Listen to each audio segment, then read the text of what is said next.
Bagaimana kabarnya anak-anak? Sudah pada sarapan? Kok jawab salamnya itu pada lolo? Sudah pada sarapan belum? Ya udah, nanti ibu guru nanti tanya gini. Kalau ibu guru nanti tanya, bagaimana kabarnya anak-anak? Jawabannya, alhamdulillah, luar biasa. Yes, gitu ya. Untuk memulai kegiatan pembelajaran hari ini. Saya tes dulu. Bagaimana kabarnya anak-anak? Jawabannya, alhamdulillah, luar biasa. Yes, oke, anak-anak sudah pada semangat. Jadinya ibu datang ke sini tidak. Baik. Untuk kegiatan hari ini, untuk pertama yaitu kita mulai dari absen terlebih dahulu. Ini adalah siswa kelas 10 IPA 4. Saya absen ibu dulu absen satu persatu ya. Absen 1, Maya Sandi, Kartika Putri, Cahya Saputra, Devin Indra, Puspa Suwarno, Panji Agung, Kurnia Adi, Anggar Diana, Desi Puspa, Miranti, Bagus Cahya Saputra, Dika Yuliana, Andi Mahantara. Berarti hari ini lengkap semua. Hari ini tanggal 5 Mei kelas 10 IPA 4. Berarti dalam keadaan sehat walafiat karena semua pada masuk semua. Baik, untuk memulai kegiatan hari ini agar diberkahi oleh Sang Maha Kuasa ilmunya dan barokah, mari kita mulai kegiatan pembelajaran hari ini dengan berdoa bersama-sama. Untuk ketua kelas dipersilakan untuk menuntun jalannya berdoa.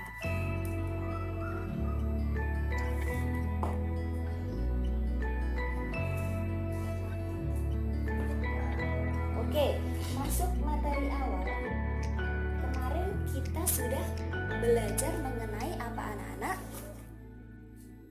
Baik, hari ini kita akan membahas mengenai sifat-sifat gelombang. Kemarin kita sudah belajar mengenai apa itu getaran, kemudian apa itu gelombang. Ya, materi hari ini kita bahas selanjutnya, yaitu adalah sifat-sifat gelombang.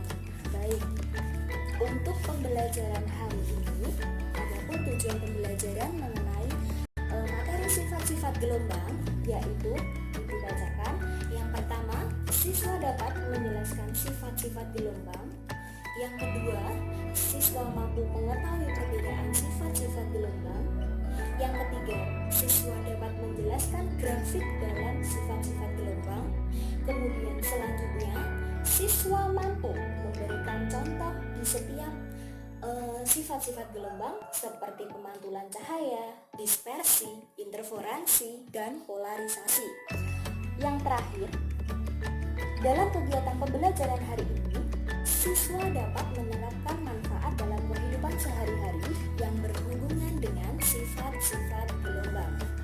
Baik, itu adalah tujuan pembelajaran hari ini.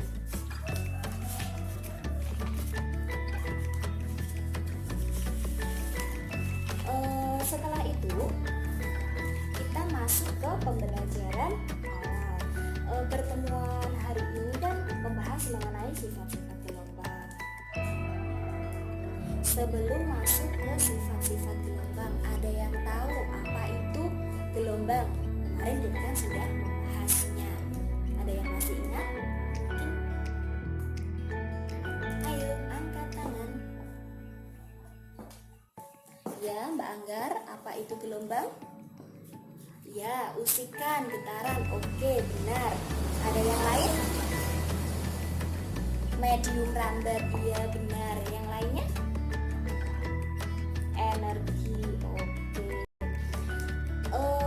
Saya simpulkan bahwa gelombang itu apa?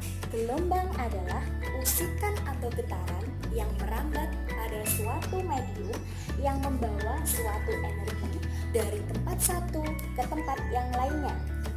Ingat, perlu Anda ketahui bahwa yang merambatnya itu apa? Yang merambat adalah gelombangnya, bukan zat perantaranya. Jadi yang dirambatkan itu gelombangnya, bukan zat perantaranya. Ingat bahwa gelombang itu tidak merambat pada zat perantaranya. Kemudian ada soal lagi, mengingat-ingat kembali. Pasti semalam itu sudah pada belajar. Sifat-sifat gelombang SMP dulu, kalau nggak salah kelas 9 kita belajar mengenai sifat-sifat gelombang. Ada yang tahu sifat-sifat gelombang itu ada apa aja? Di sana kalau nggak salah itu ada 6. Baik, sifat-sifat gelombang itu ada pemantulan cahaya, kemudian ada pembiasan, terus ada dispersi, polarisasi, interferensi. Baik, kalian berarti sudah begitu paham. Lanjut ke materi.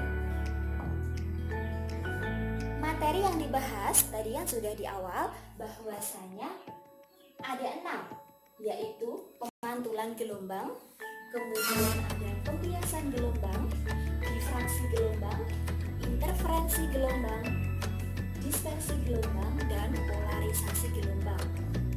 Pemantulan gelombang itu sendiri dibagi menjadi 2, yaitu pemantulan pada tali dan pemantulan gelombang permukaan air. Untuk anak-anak, sekarang kalian lihat di buku halaman 9, itu kan sudah dijelaskan. Bisa dipelajari terlebih dahulu, dibaca terlebih dahulu apa itu pemantulan gelombang, kemudian dibagi menjadi 2, ada apa saja, pengertiannya dibaca dulu ya.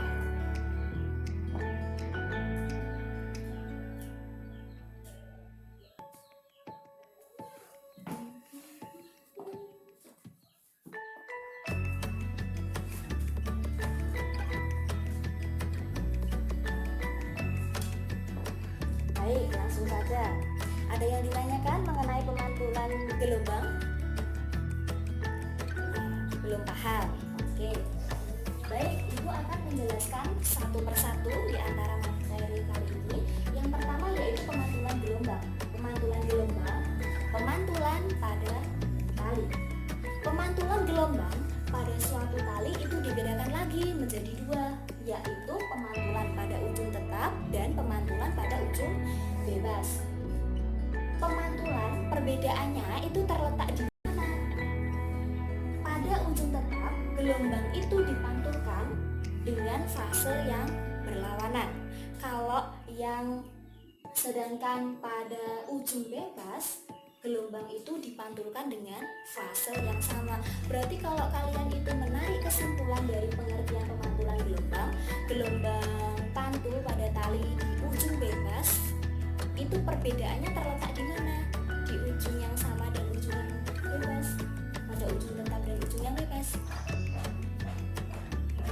Baik, ya itu terletak pada beda fasenya, beda fase sama dan beda fase yang berlawanan. Gini, apabila digambarkan ini akan membentuk kayak begini. Perbedaannya pemantulan gelombang apabila talinya itu diusikkan ketika pemantulan gelombang. Kalau pemantulan gelombang pada ujung tali itu kan contoh dari gelombang transversal. Baik, ini bisa melalui praktikum. Praktikumnya contohnya adalah kita itu memegang 2 tongkat. Kemudian tali itu kita talikan dengan rekat pada tongkat itu, kedua tongkat tersebut. Kemudian kita menggetarkan salah satu di antara tali itu. Kita pegang, kemudian kita getarkan. Pasti beda fasenya akan berlawanan. Nggak tidak mungkin dia akan panjang pendek, tidak mungkin. Pasti positif negatif, dan itu pun sama. Dan yang kedua, pemantulan gelombang transversal ujung tali bebas. Ketika tali yang diusikan dan diberikan getaran itu adalah pada ujung yang bebas, dia akan membentuk apa? Fasenya akan membentuk fase yang sama. Ini terletak di atas semua, jadi gelombangnya itu gini, ke atas semua. Bedanya tadi kan berlawanan kalau yang di ujung tali. Kedua, di dalam pemantulan cahaya itu ada yang namanya pemantulan gelombang permukaan air. Gelombang permukaan air dapat berupa gelombang lurus atau gelombang lingkaran. Jadi tadi kalau tadi fase sama dan fase yang fase yang sama dan fase yang berlawanan, sekarang itu adalah gelombang lingkaran dan gelombang lurus. Gelombang pantul memiliki arah yang berlawanan dengan gelombang datang, namun masih berada pada medium yang sama. Jadi mediumnya itu tetap sama.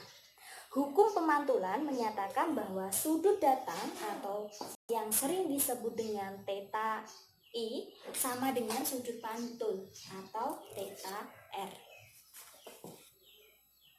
Apabila gambar ini adalah gambarnya gini, apabila bidang pantul ini yang garis lurus adalah garis normal, kemudian ada tadi theta I atau I, yaitu yang sering disebut dengan sinar datang, jadi sinarnya masuk, kemudian R del theta R yaitu dipantulkan, jadi keluar sini ya, pantul. Sama saja dengan pemantulan gelombang lingkaran. Kalau pemantulan gelombang lingkaran itu ada yang namanya muka gelombang, kemudian ada yang namanya sinar gelombang juga. Sinar gelombang itu terletak di bawah sini. Kemudian sinar gelombang itu dipantulkan ke arah keluar, begitu. Yang kedua yaitu pembiasan gelombang. Pembiasan gelombang adalah peristiwa pembelokan gelombang karena gelombang itu memasuki medium yang berada, di mana kecepatan gelombang pada medium awal dan medium yang dimasuki itu tidak sama. Di dalam pembiasan gelombang itu sering dikenal sebagai hukum Snellius. Ayo, ada yang ingat hukum Snellius itu ada berapa? Ada 2. Jadi hukum 1 Snellius dan hukum 2 Snellius. Hukum 1 Snellius yang berbunyi sinar datang, sinar bias, dan garis normal terletak pada suatu bidang datar. Berarti hanya di bidang datar saja. Berbeda lagi kalau hukum 2 Snellius itu sinar datang dari medium yang kurang rapat menuju medium yang lebih rapat. Maka sinarnya itu akan dibelokkan mendekati garis normal, dan apabila sinar datang dari medium yang lebih rapat menuju medium lebih rapat atau medium yang rapat menuju ke renggang, itu akan dibelokkan menjauhi garis normal. Secara grafiknya bisa dilihat. Grafiknya begini. Apabila sinar datang dari medium renggang ke rapat, dia akan mendekati garis normal. Garis normalnya ini garis lurus yang N ini. Jadi sinar biasnya dia masuk dan akan mendekati garis normal. Apabila medium rapat ke renggang atau yang lebih rapat ke yang renggang, itu akan menjauhi garis normal. Itu berarti akan dibengkokkan.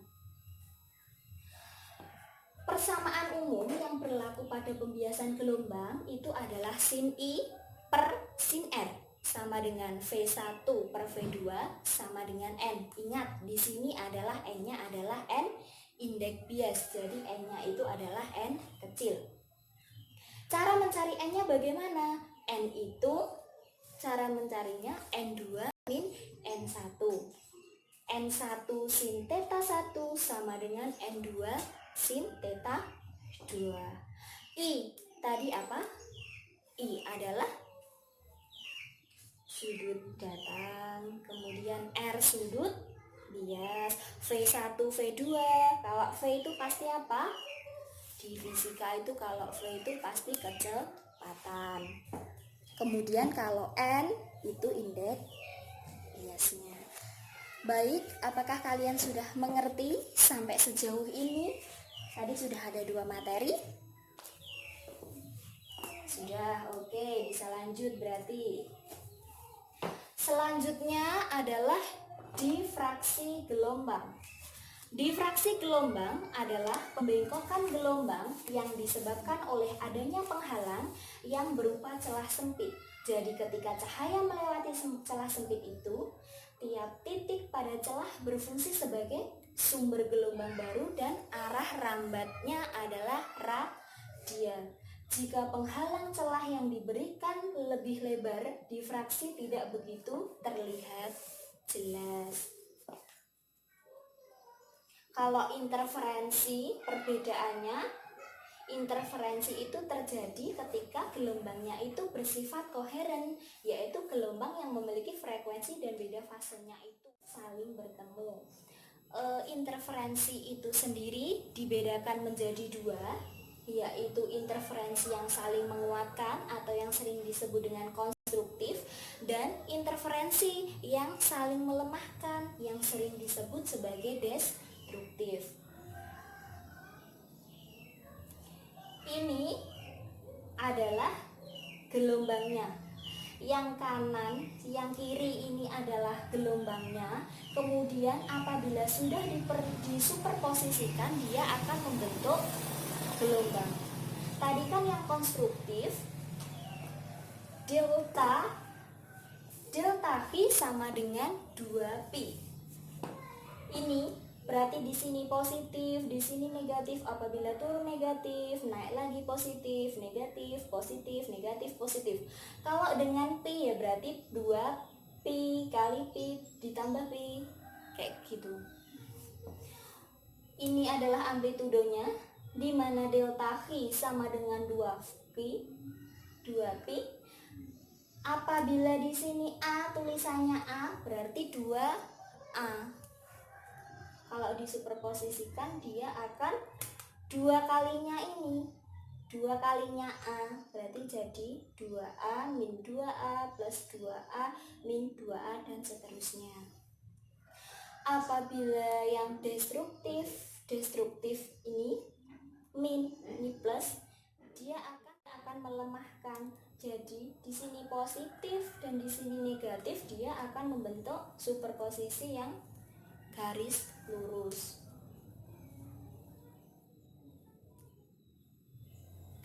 Selanjutnya adalah dispersi gelombang, di mana dispersi gelombang itu merupakan perubahan bentuk gelombang ketika gelombang melalui suatu medium. Contohnya ketika dispersi gelombang itu adalah kalian pernah praktikum mengenai prisma, dispersi cahaya. Iya. Ketika prisma itu disorotkan oleh lampu atau laser, dia akan tembus pandang. Kemudian sinar-sinar itu akan menghasilkan warna-warna yang sering disebut warna pelangi, yang sering disebut dengan magico hypnium. Selanjutnya adalah polarisasi gelombang. Ayo dipelajari terlebih dahulu.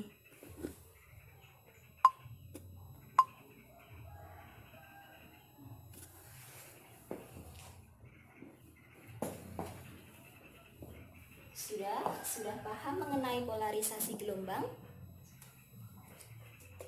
Nanti di akhir pembelajaran akan Ibu kasih soal.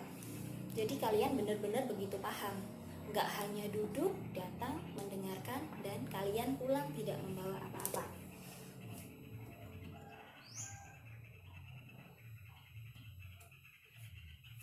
Sudah paham ya? Polarisasi gelombang itu terserapnya arah gelombang sehingga hanya tinggal memiliki satu arah saja. Polarisasi hanya terjadi pada gelombang transversal. Ingat, polarisasi hanya terjadi pada gelombang transversal.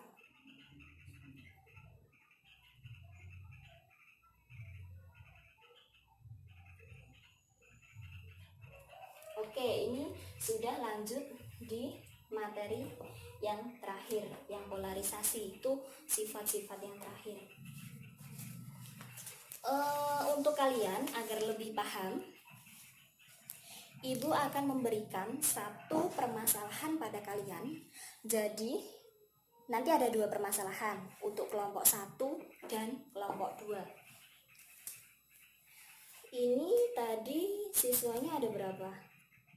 Ada 13, berarti kalau dibuat kelompok kecil atau kelompok besar?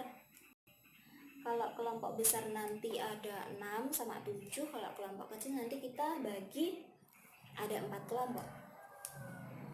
Ya udah, untuk mempersingkat waktu kita bagi menjadi 2 kelompok aja. Yang kelompok 1 itu absen. Saya pilihkan atau kalian yang? Ya, saya pilihkan. Absen 1 sampai 6, permasalahan 1. Kemudian absen 7 sampai 13, permasalahan 2. Permasalahan 1, di sini saya punya tali dengan kelompok kalian, bisa dicatat untuk ketua. Ya, langsung pembagian kelompok, langsung duduk terhadap kelompoknya masing-masing dulu. Ya. Sudah dapat kelompok semua? Oke. Permasalahan 1, saya punya tali. Saya suruh tadi di dalam pemantulan gelombang pada tali ada 2, dengan mengenai ujung tetap dan mengenai fasenya yang berlawanan. Oleh karena itu, kalian buktikan dengan praktikum kalian, pikirkan dengan kelompok kalian, itu agar terbukti yang tadi, 2 fase tadi. Ada 2, berarti nanti praktikumnya ada 2. Satu kelompok ada 2. Kalau sudah, nanti perwakilan kelompok bisa menjelaskan, bisa mempresentasikan ke depan hasil kalian praktikum, dan apabila ada permasalahan bisa tanya ke saya.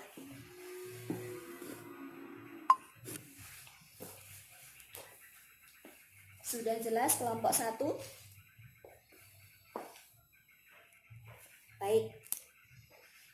Untuk kelompok 2, berhubung kelompok 2 itu jumlahnya ada 7 siswa, saya beri pertanyaan soal pemantapan.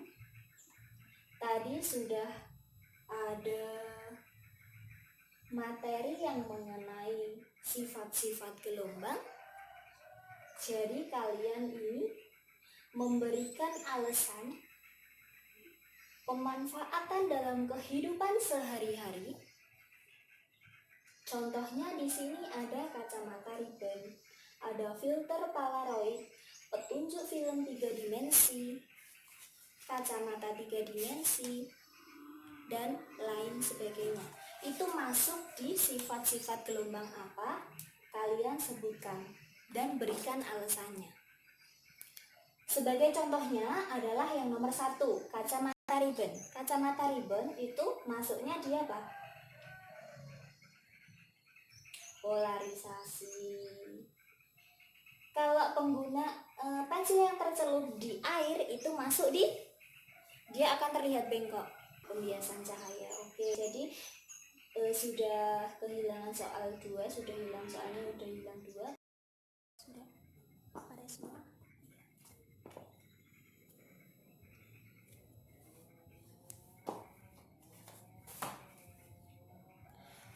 waktunya sudah habis. Kita lanjut di pertemuan yang akan datang.